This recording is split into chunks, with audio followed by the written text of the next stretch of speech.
Gamecock fans, now you can have your coffee and also support the Gamecocks in a championship quest to get to the top of the SEC and the top of the country by going to GamecockCoffee.com and purchasing Rise and Shine New Orleans Roast Gourmet Coffee.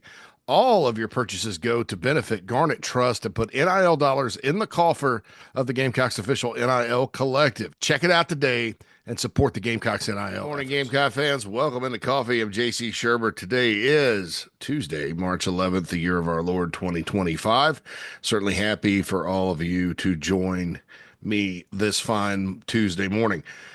Busy day at Chief Sports right here on Chief Sports, South Carolina. Please like and subscribe to this YouTube channel. If you're listening on YouTube or watching on YouTube, if you are following along on the podcast, please go to youtube.com/@Chief Sports South Carolina and like and subscribe. Won't cost you anything, but also helps us distribute and get the word out, as Coach Spurrier used to say. Get the word out about our various things here. We have a JC and Morgan with Dan Wetzel coming up later this morning around 9 Eastern. Then after that, Inside the Gamecocks, the morning show. John Strickland will be in. I believe Grayson Griner is in as well to talk baseball with JB and Phil. And that's on the Super Stream on the Chief Sports YouTube channel. It's the morning show and the show back to back, also available on podcast later. After that, you had Sports Talk with Phil Kornblut on the app coming up later today. Of course, Coffee is going right now. That's what you're listening to. So a busy day, and it's a busy day, kind of a busy day, what I call housekeeping wise around Gamecock land yesterday with some various awards. There was no sports, no games tonight either. That's the first Tuesday in a while we've had, I think, nothing going on, softball, baseball, any basketball, anything like that. That gets cranked up tomorrow. The Gamecock men's basketball team heads to Nashville and plays Arkansas. They played Arkansas in the Gamecocks' first game last season, beat them 80-66. I actually got a chance to go to that game. That was a lot of fun to watch that, and a lot of fun to break a losing streak in Nashville. Arkansas is the 9th seed in the tournament under John Calipari. Lamont Paris is 3-0 against Coach Cal. So we'll see if that changes. Tip-off is at 1 p.m. on the SEC network. One of the things I love about March and March Madness and all that good stuff is that there's games on during the day, during the week. That's kind of fun to have the TV going and watch all the action. But certainly at 12-19, the last place team in the league, it would be, there's a world where I think they could beat Arkansas again. They could beat Ole Miss the next night. You run into Auburn after 2 straight days. Auburn's had rest. I don't know. I just don't know. But they're going to go give it their all, and that's fine. That's all you can do, right? And then we get to dive into how they can fix it and reverse it, and lots of debate out there on that we've certainly well documented here and elsewhere. Baseball's back in action against Georgia State. I think softball's back in action against Coastal Carolina on Wednesday. Spring football practice has been announced. That was released yesterday. Spring game is on as scheduled. I don't know that Beamer is going to cancel it. Details forthcoming Friday, April 18th at 7:30 p.m. There'll be a Carolina Calls with Shane Beamer and Todd Ellis on April 17th. I think Todd Ellis, sometimes they'll throw during the offseason another host in there, but I believe it'll be with Todd. March 18th, of course. Coming up in 1 week from today is Carolina's Pro Day. 25 players set to participate. Just a banner year when it comes to the Gamecocks and the NFL. And I talked about the NFL a lot under the last staff because I felt like one of the things within the culture of the program, and I'm still one that says, Will Muschamp probably did everything right but win.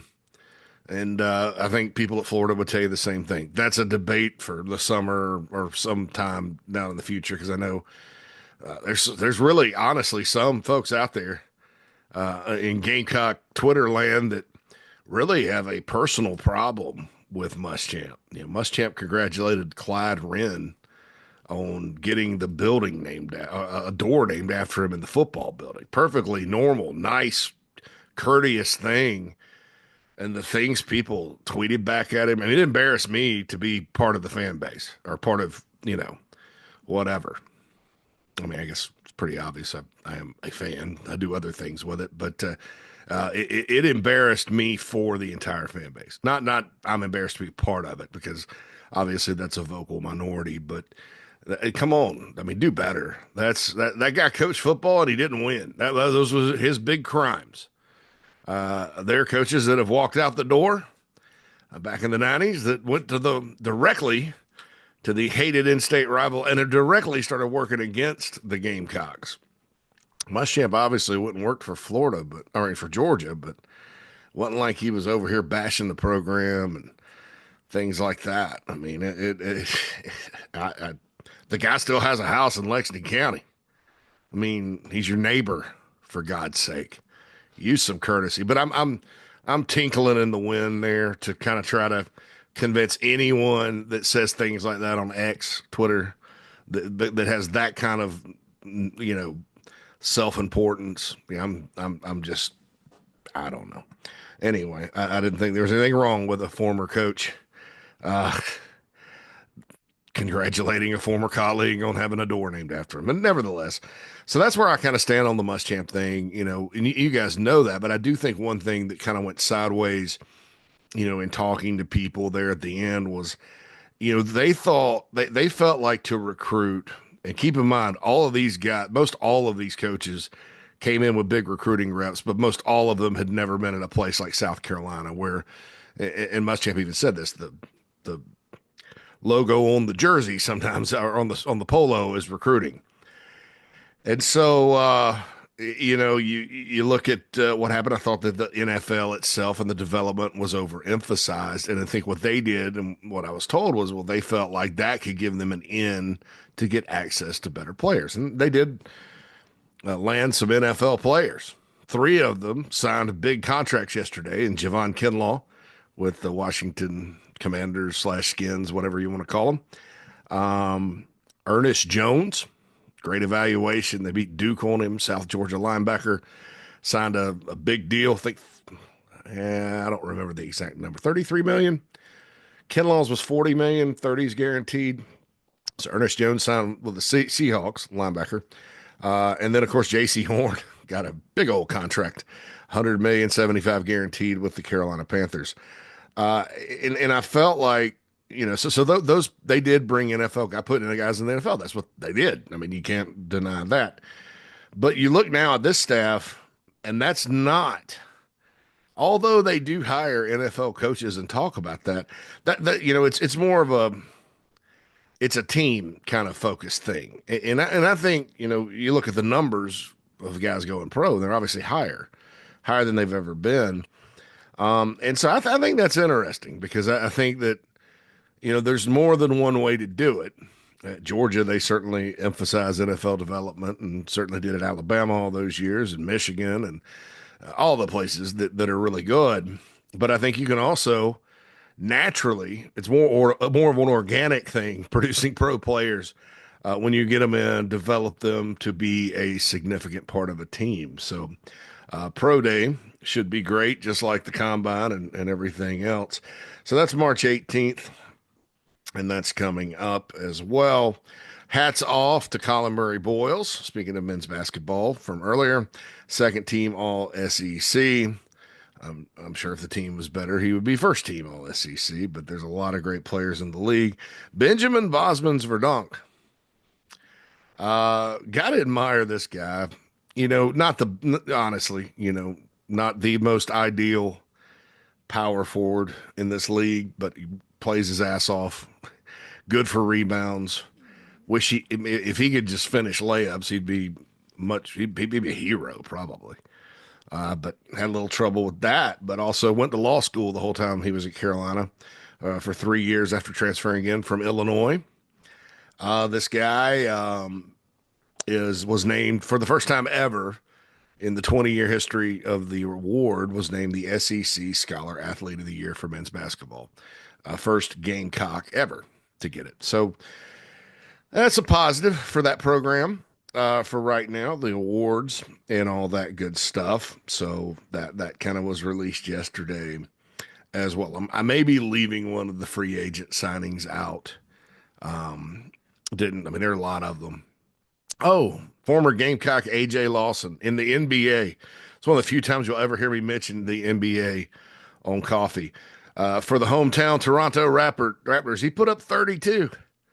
I always thought AJ was good. I tell you what, I saw a picture of him, and because I don't follow the NBA that closely, I used to be an Atlanta Hawks fan back in the day. They had Dominique Wilkins and John Battle, John freaking Concack, and Kevin Willis, and Doc Rivers was on that. God, Doc Rivers is getting old, and he was a point guard for the Hawks back then.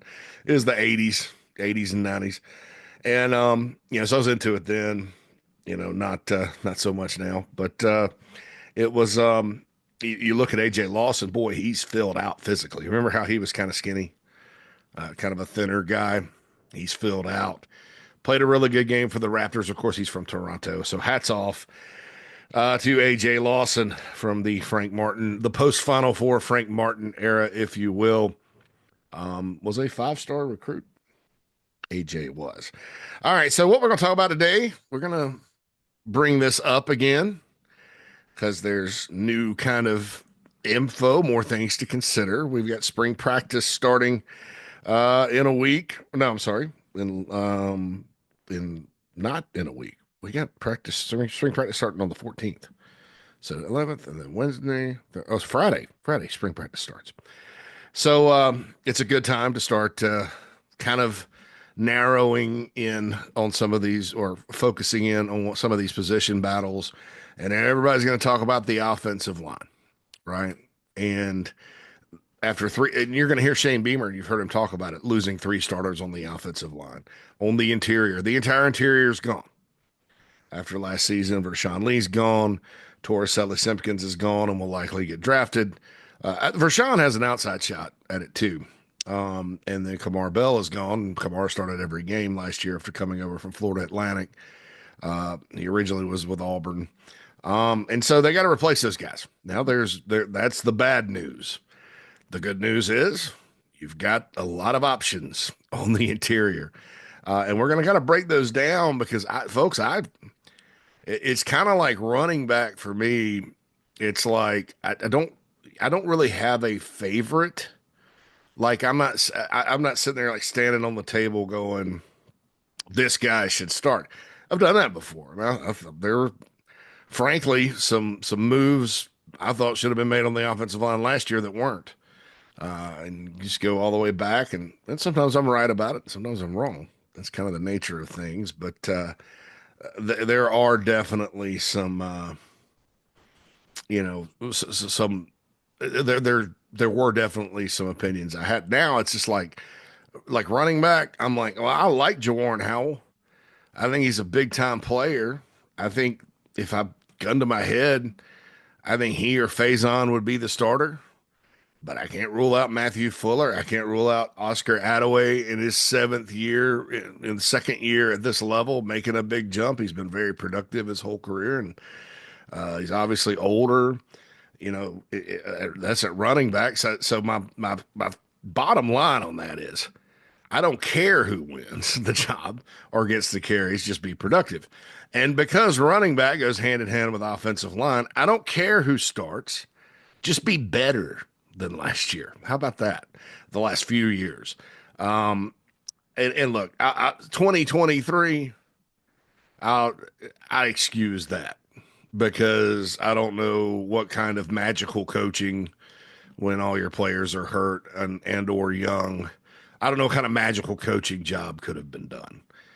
2022, it started bad, but by the end and in certain games, the line was good, in my opinion. Uh, Serviceable. By the bowl game, it was serviceable. I wouldn't say good. I'd say, but it was at least average, which really there are days in the SEC, I say it all the time, where you're going to look average. I don't care if you have the Hogs from the Redskins back in the day, you're going to look average because you're just facing treacherous defensive linemen each and every day. That's why the recruiting has been a positive on the offensive line here because they've gone in on athleticism, footwork, talent, really. A lot of these guys have big time talent coming in. So my thing with offensive line is I don't really care which five that go out there. Just I mean, there's some guys that I'll be really surprised if they're not, and I don't know that I'd say question it until you see them play. But if they don't play well, you're gonna question it. But just get better, dude. That's man. And look, there is a difference between the natural, so to speak, getting beat. I say that like a lot. You're gonna get beat. Alabama's got a bunch of big draft picks on their offensive line. What happened against Dylan Stewart and Kyle Kennard last? They got beat. You're gonna play great players. Against Oklahoma, they got beat. And Alabama has a heck of an offensive line talent wise, but there's a difference between inevitably getting beat against good competition and not being able to push Akron around and letting one guy from Akron in a game you won 50-7, right? Let's be honest. But if you look at the offensive line in that game, then you get to Ole Miss and you can't block them, and they're able to drop. And then, there's games where like A&M, which is crazy because you look at the NFL players A&M had on their O-line. We get out there and you're able to open big holes and run it up their butt. Okay, you push Vandy around pretty well. All right, you come back. I thought pass blocking wise against Missouri, you couldn't get a push in the run game. Couldn't ran it okay against Clemson, especially from the quarterback position. Clemson was not a good run defense this year. And it's kind of okay in the bowl run defense, and that's what got me about the offensive line. Pass rush, sure, they gave up a bunch of sacks. But as we are all told, and as we know in football, sacks aren't always on the offensive line. It was still too many. And the good news is when Carolina started winning, they cut down on them. A lot of it was Lenoris knowing when to run and when not to run, hold on to it too long, all that good stuff with the sacks. So I expect there to be a lot less sacks this year. There should be. And not just because the blocking should be better. I think there's a lot operationally that will go into that. But, so you look at it, and if you can just take a step this year, get back to average, right? A little above average would be nice, but get back to average, open some holes. There are teams that are going to be able to get pressure on your quarterback, but that's why you have Lenore Sellers. He can run away from it, but that run blocking and run game needs to get better. Now, good news, according to Tony Morrell on thebigspur.com in one of his VIP pieces last week, I log on in the morning, it says scheme info. And I was like, all right, well, this could be good.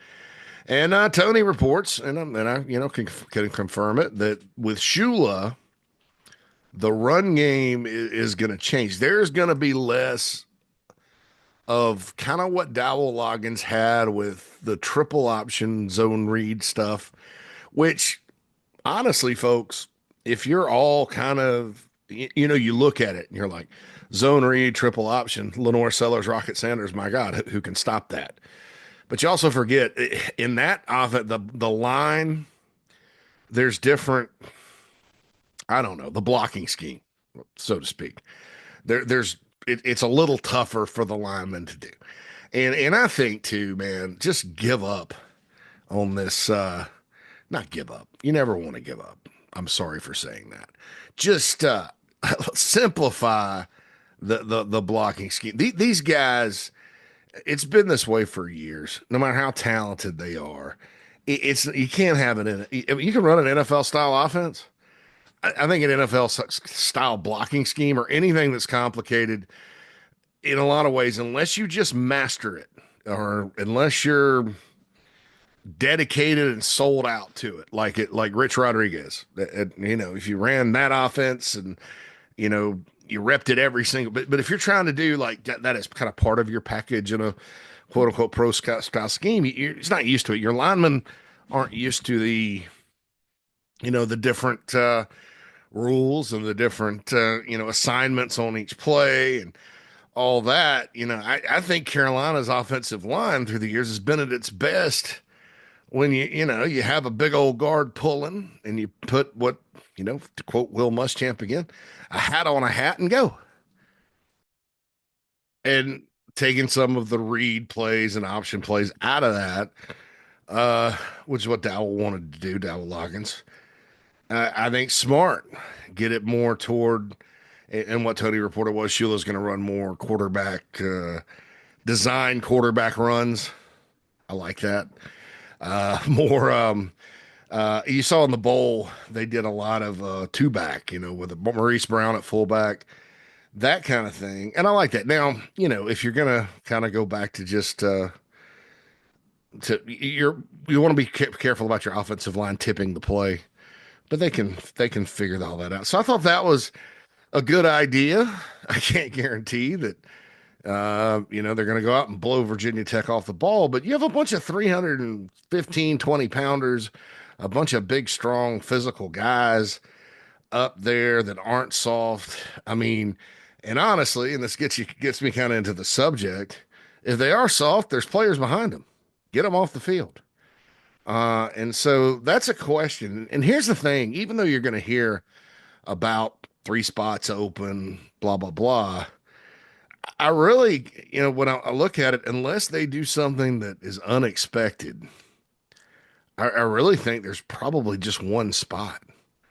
Now, by unexpected, I mean they don't move Tree inside to get him on the field. By unexpected, I mean Boaz Stanley does not play, or is it? Boaz Stanley's a center, but he ends up, getting beat out if they move a Marquis Anderson in there, and he's just better.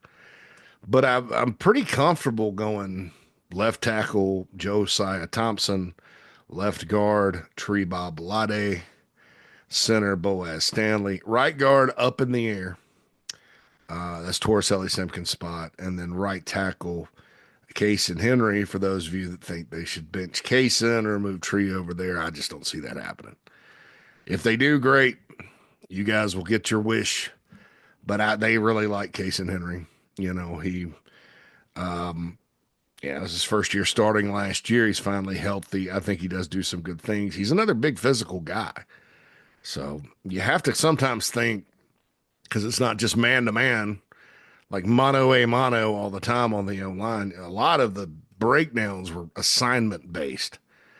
So I think, simplify, simplify, simplify. I heard Johnny Manziel talking the other day about what they asked him to do at A&M on offense under Cliff Kingsbury, who's coaching well in the pros now. He was the OC for Kevin Sumlin versus what they ask you to do in the pros. And there's a lot of difference, even at that quarterback and, offensive line as well. I don't think that, if Mike Shula can find a way to take some of the mental pressure off of the guys up front, I think that that's a brilliant thing. And that's what Tony said he would do. So as we kind of walk through all this, Boaz Stanley obviously is the transfer portal player from Troy. They really like him. His coach, high school coach, really likes him. The Troy coach, I mean, he's kind of a steal. Big Tree, obviously, I think is one of the top five. You have to get him on the field somehow. Now, I'm saying left guard because I think that makes the most sense because he is a left tackle. And I think if something happens to Josiah Thompson, you got to slide him back out to left tackle because he's probably your second best left tackle. He may be your best left tackle, just as far as performance goes. But Josiah Thompson obviously was a true freshman last year and is going to take a big step and has like elite special ability. So I think that he's probably going to stay on the left side. Could he be the right side? Could you be the starter at right guard and then the backup at left tackle? Yes. But you have to prepare for all contingencies if you're a coach. You don't, ideally, You'd have a backup at left tackle and you'd be fine. But you know, why would you weaken that when you have backups at guards is what I'm saying. So you got the two transfer portal kids, Rodney Newsom from Western Kentucky, who a lot of people are really fired up about. That wasn't one of the guys that fireworks went off when he committed or anything, but he's a big athletic kid. He's originally from Memphis, Tennessee, was a JUCO route player, so he may get another year back. I have to go look at like his, path to see because it's only the people that followed to get Diego Pavia's journey. That's why Bam Martin Scott couldn't get it. Rodney Newsom, and there's a lot of people around college football, that I talk to and people that evaluate that love him. Then there's Nick Sharp from Wake Forest, 6'2", 340 pounds. Go look at the picture of him on Instagram. Trovon Ball was a freshman all SEC selection and was the backup last year, played some, 6'4", 330. He's a really good player. And then I mentioned Marquis Anderson. Some of these guys obviously will be at left guard instead of right guard. But who amongst those four will be the starter? I don't know. I don't know. I mean, you got Blake Franks there too. He's in his second year. Cam Pringle is probably still at tackle, and Franks could be a tackle as well. I mentioned Shivers. He's out at right tackle. Jatavius Shivers. He's a guy that is going to be good. So you have a true freshman like Shed Surratt. That's the type of true freshman on the offensive line that I believe can get in and play. Big, athletic, mean, tough. Heck, I think Surratt could play D tackle. Just me and you talking, right? I think he could play tackle, yeah, or D tackle if you wanted him to. He's the 4-star player from Gaffney that Carolina recruited and all that. Colorado really came after him late. The Buffs. Two things about that. Number one, you never want Colorado to steal anybody out of your state that you have committed. But number two, hats off to Dion and his staff because that's good recruiting. I mean, is it a little arrogant to think you can come in and flip a kid from his home state school in South Carolina? Yeah, but Surratt's really good. It's not like nobody else was really in trying to flip him. So hats off to them for identifying. That's good. Colorado, it'll be interesting to see what happens with Dion now that his son's gone. But just when everybody kind of counts them out, they end up doing something really. They end up being a lot better than you think, and maybe that's why. Maybe there's a good talent identification staff, and I don't think Dion's forgotten how to spot a good player either. So that's it. But I thought that was an interesting nugget. The Surratt. I'm not going to say he was close to flipping, but they had him thinking. Lots of times schools have players thinking that Carolina's ended up with. I don't necessarily mention it because people these days on the message board, they'd like to interpret it. Oh, what's he saying? And that's fine because you have to be coy and vague at times to protect the flow of information while also informing your audience, right? And so people love to guess, and that's fine. It at some point when I get really old, I may get annoyed by it, but not really. So anyway, there are a lot of options on this offensive line, and that's the question. The first question that needs to be answered, and I'm pretty sure this will happen, is Tree going to be an inside guy? Is that what they're going to do? And that seems logical. Will they make a radical decision? I mean, here's one scenario, right? Would they move Josiah Thompson to right tackle for 1 year and let Tree be at left? Will they do what some want and put Tree at right? Tree is one of the best linemen on the team. His performance in games shows us that. And he's huge. And he's big. I mean, he's an NFL offensive lineman. You got to play him. I'd have probably made that move this year and played him over Kamar Bell, if I'm being honest. But I understand, too, he played first year, and if you can get a red shirt out of the guy, That's good. It gives him another year of development and all that. And, but bang, he came in, played left tackle against Missouri, and we saw what happened. Played well in the Vandy game. And it's a blessing, really, for the program to get a red shirt out of the guy. They couldn't redshirt Ball. Ball's going to be a junior this year. So we'll see what happens. I'd like to see Ball win that other guard spot, to be honest, because I like him as a player and he's big and tough. Really good player and a leader. But man, Newsome and Sharp are really, really good portal pickups as well. Here's the other thing to consider about some of this is, you know, you got guys that have multiple years from the portal. Like last year, Bell and Simpkins were 1 year guys. Newsome and Sharp have a little more runway. I need to check on Stanley because I keep saying that. I got to check on that. Damn. But we'll see what happens there. Another thing is if they move someone into center. What if they move Ball into center? But if you went radical and you move Tree out and he took Henry's spot and Henry's a backup, uh, and then if something happened to Thompson, you put him at left tackle. What if you put Tree at left tackle and you play Thompson at right tackle for a year, like I said? There's all these, could Case and Henry slide inside? That's something somebody brought up the other day, and we kind of laughed it off. So, like I said, will someone else play center? There's a lot of things that could happen. Last year, I'll tell you this, and they probably could have served themselves a little better by doing this. They didn't cross train. Everybody always brings that up when the line's struggling. By the way, have you ever noticed that? Stop cross training and stick with one position. Well, guess what? They did, and that's why you never saw Ball go in because Marquis Anderson was Kamar Bell's backup, and then Trevon Ball was Simpkins' backup, and you're not putting Torricelli on the bench.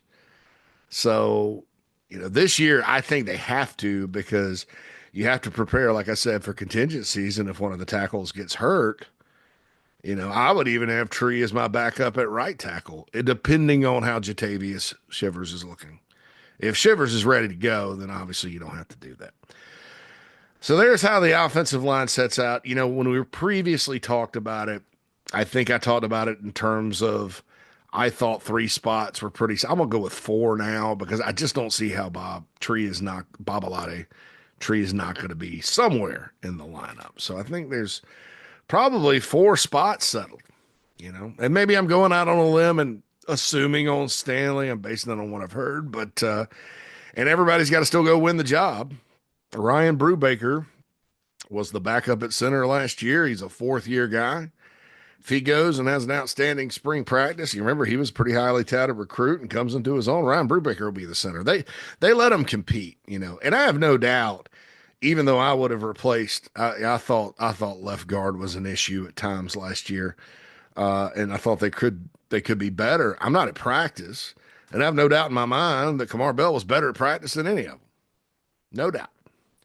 They play the best players in practice. Sometimes your best players in practice are not your best in the game, though. Any coach will tell you that. So there's your offensive line smorgasbord here for Tuesday. Speaking of smorgasbord, I mentioned earlier that John Strickland will be on with Jamie Bradford on the morning show later. And I mentioned Grayson Griner. I think Alex Jones is in on Tuesdays as well. Sometimes it's Wednesdays, but anyway, stay tuned to thebigspur.com as well for all your coverage. I didn't have a little commercial break, but did want to mention Palmetto Golf and Belts. They make great high quality stuff. Go to palmettogolfing.com, support that Gamecock owned and operated business. Also, GamecockCoffee.com. Please buy some coffee, support Garnet Trust. Those funds definitely going to be needed for this basketball transfer portal period and this next football period coming up. Also, want to tell you, go to the 1801 Media social media account and look at Underdog Fantasy. If you download that app and I think spend $5, that's $150 back in. It says 1801 Media. That is Garnet Trust. That money comes back in to help support student athletes at the University of South Carolina. We'll have more of that stuff up on our social accounts about the Underdog Fantasy promotion. Play March Madness games, things like that. Moving forward, it's kind of like FanDuel. I don't know. I'll have more on that tomorrow. How about that? All right. Got a long day ahead of me talking, which I'm sure gonna be my head's gonna be ringing like Dr. Dre uh, when I'm off, but it's worth it, folks. And here's to March Madness finally being here. Here's to conference play in baseball happening. Worries the crap out of me right now, but there's nothing. Control the controllables, right? And here's to spring football practice getting started Friday. It gives us more to talk about. I think we kind of made it through the desert O information and things to talk about that we don't just kind of are just set big picture stuff. So certainly appreciate all of you joining me and the support that you give everything that I do in Gamecock land and then some. You're great people, you're fine Americans, and certainly this has been the honor of a lifetime to do this. It continues to be, and I hope it is for a long, long time. JC Shurburtt on coffee, signing off. Holla at you soon. Oh, by the way, it's not going to be up in time. I got to get on 107.5 The Game with Wild Bill Gunner here in 30 minutes, but you probably won't listen to this whole thing time-wise, so no sense in mentioning that. But hey, go back and listen to the archive version if you'd like. I forgot to include that in my list of broadcast today. All right, JC Shurburtt out. Holla at you soon.